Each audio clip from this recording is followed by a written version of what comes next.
Ask you to stop there, please. Why? Don't say anything like that, please. Why? I'm trying to be reasonable with people, and I'm asking you not to say shoot people.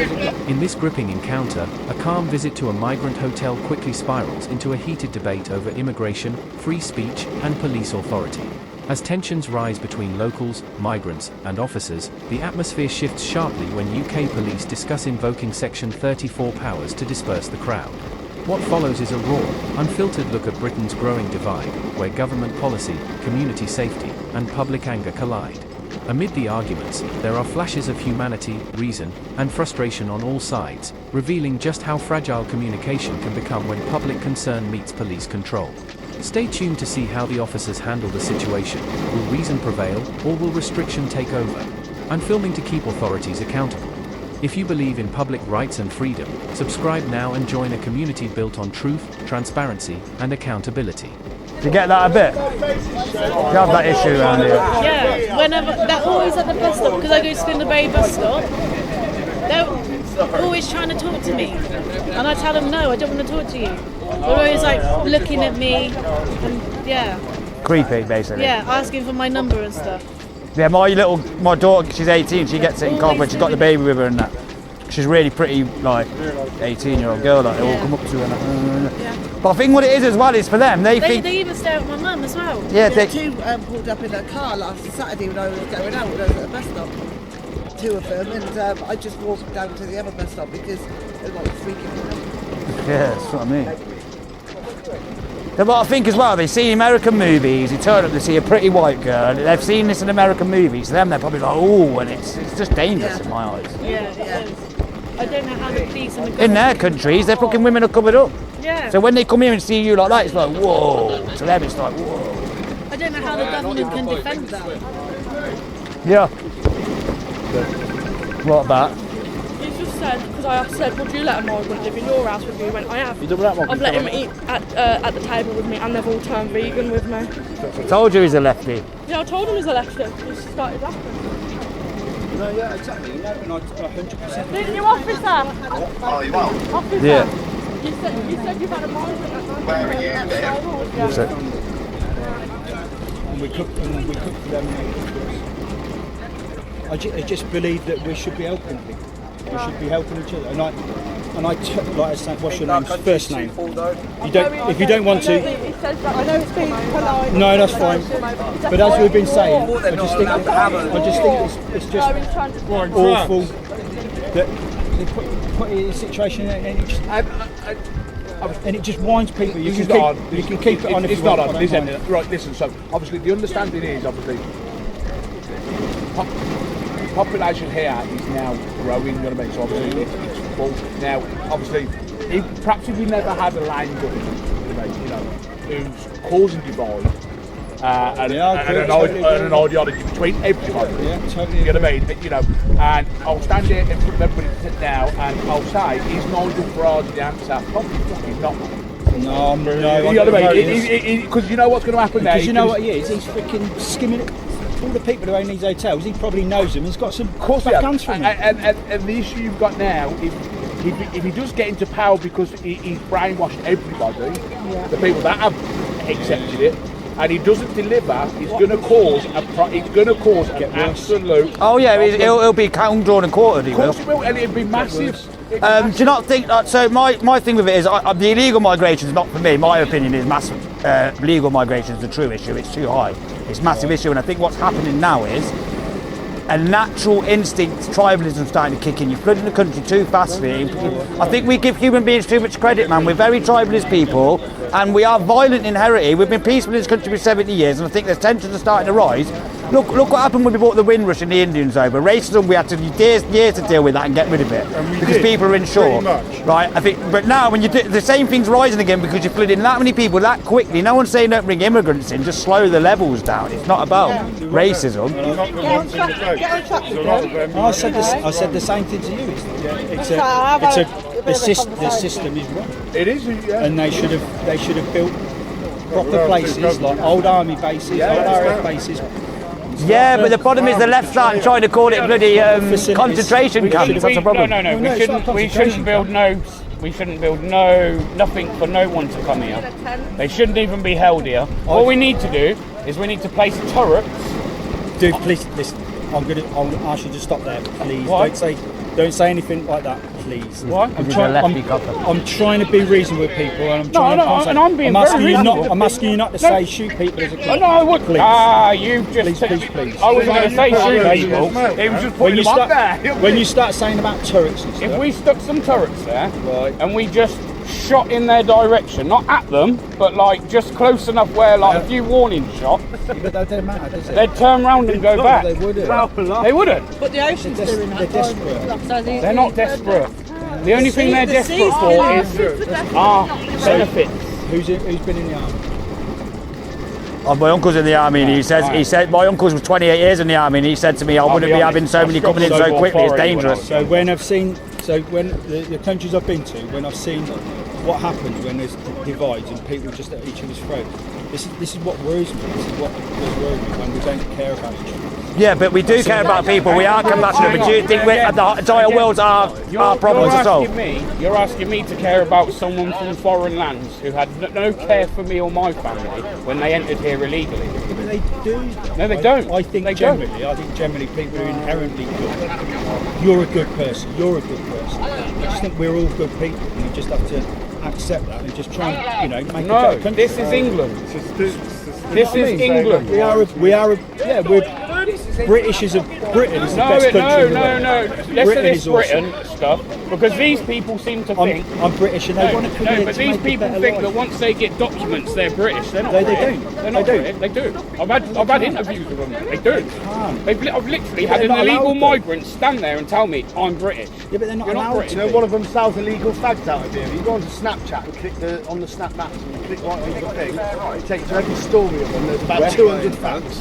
I can't show you now because I've got no internet. But Can you get? I got hotspot. Show us and then we'll start. Also, it's not about caring about people. Do you think if we all went and invaded their lands, they would care for us? Would they fuck?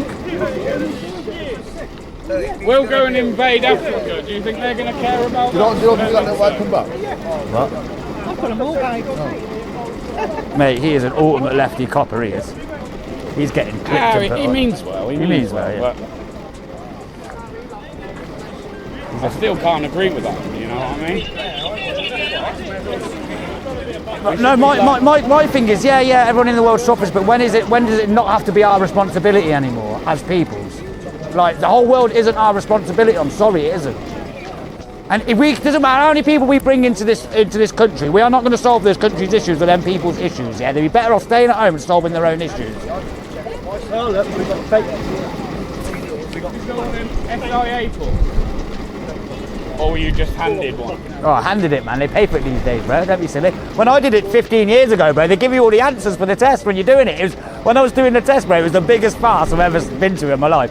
Right, we're just going to give you all the answers for your SIA badge. No wonder they're all useless and that.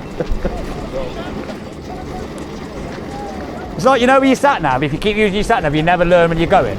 That's what would have happened with their training. That's me. Yeah. Because they get given all the answers, they never learn it. Do you know what I mean? That's me, DP. I don't go anywhere without my sat nav, mate. I'd get lost. I would.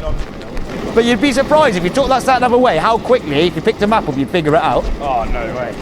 Remember the old map, road map? Yeah. Imagine having to use one of them now. Right, Philly Fresh with his car.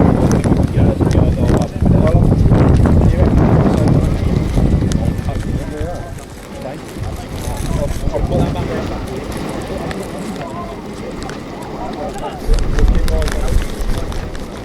They're even coming along and stealing business off Bossman.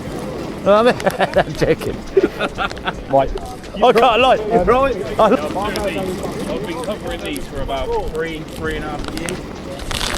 Oh, he's the original migrant hunter, this one. I was covering the protest when you were lucky if you'd get 10 people stand outside a hotel. That's better than That probably you. 115k, I think he's on there. Oh, me and him have got some right bouters, bro. You should go watch out mine in his Banbury video where the copper comes about the drone and we just roast the copper. It's our favourite video, one of my favourites, man. He comes along going, I've got the info for the thing in the car, yeah, for the drone. We goes, we've got it, and he's just being arrogant, and he goes and gets it, and then he goes, right, and he smiles as if to say he's right, and I go, yeah, keep reading. He's sticking a microphone in his face, and the comments going, you fucking dick, he knows feeling. You wouldn't know that. May then become a form of aggravation. But even there it's difficult, by the way. But from our point of view, Section 34 gets all of Isn't it Section 35? Well, Section 34 is what happens. Section 35 is when you breach it. Oh, okay. So Section 34 is the inspector going, you're not allowed in this area.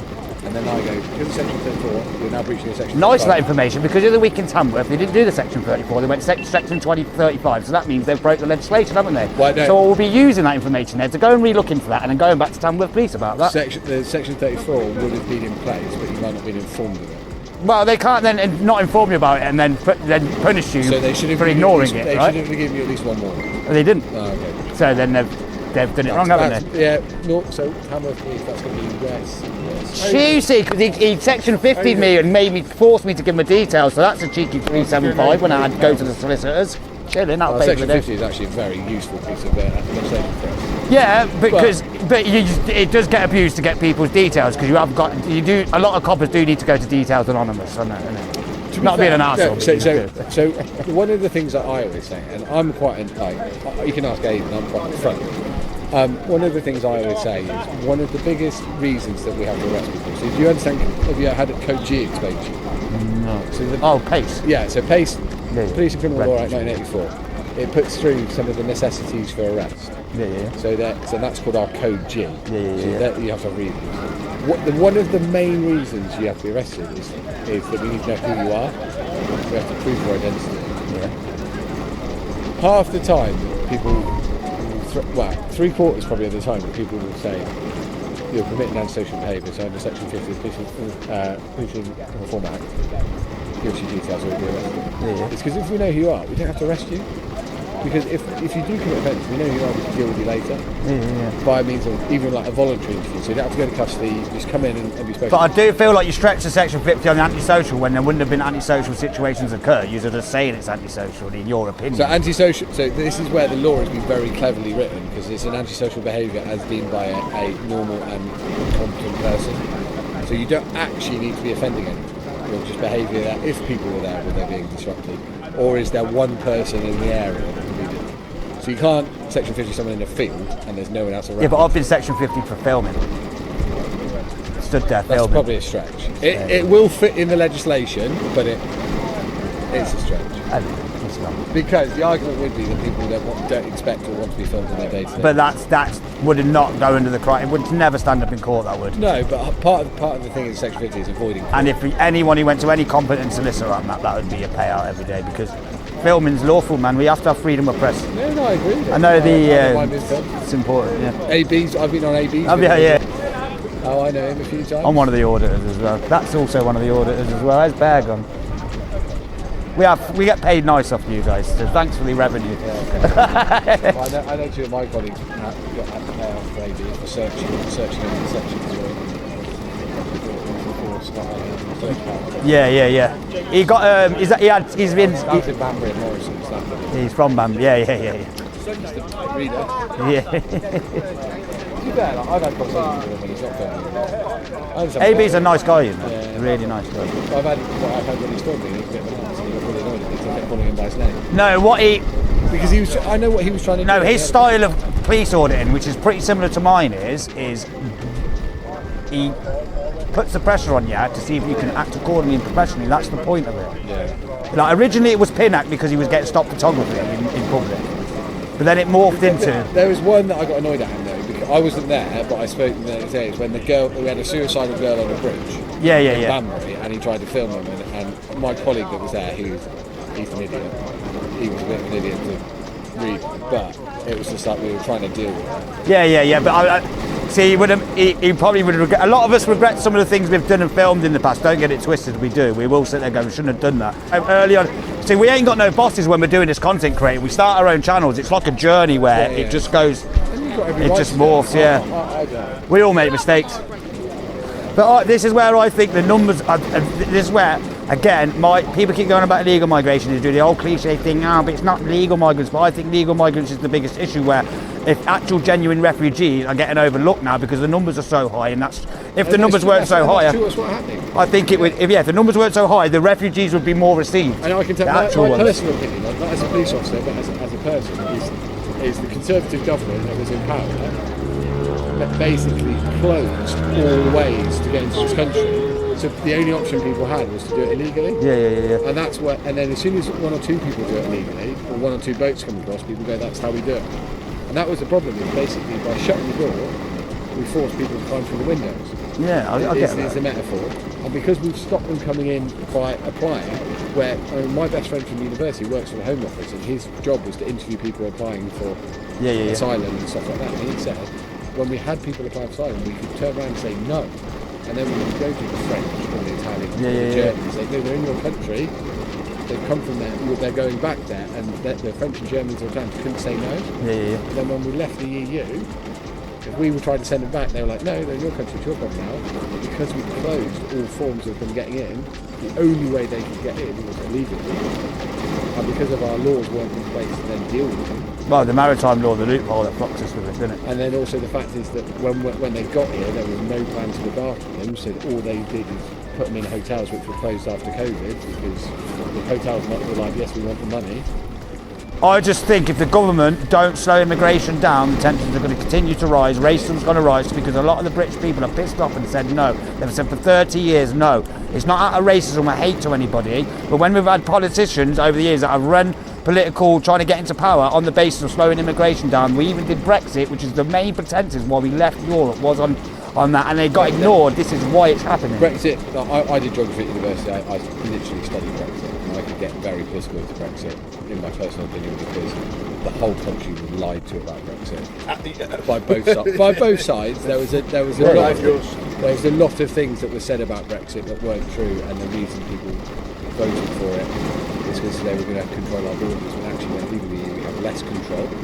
Because we're an island nation. If they cross the sea, it's funny how they come across the sea though, but for years Britannia rules the waves. So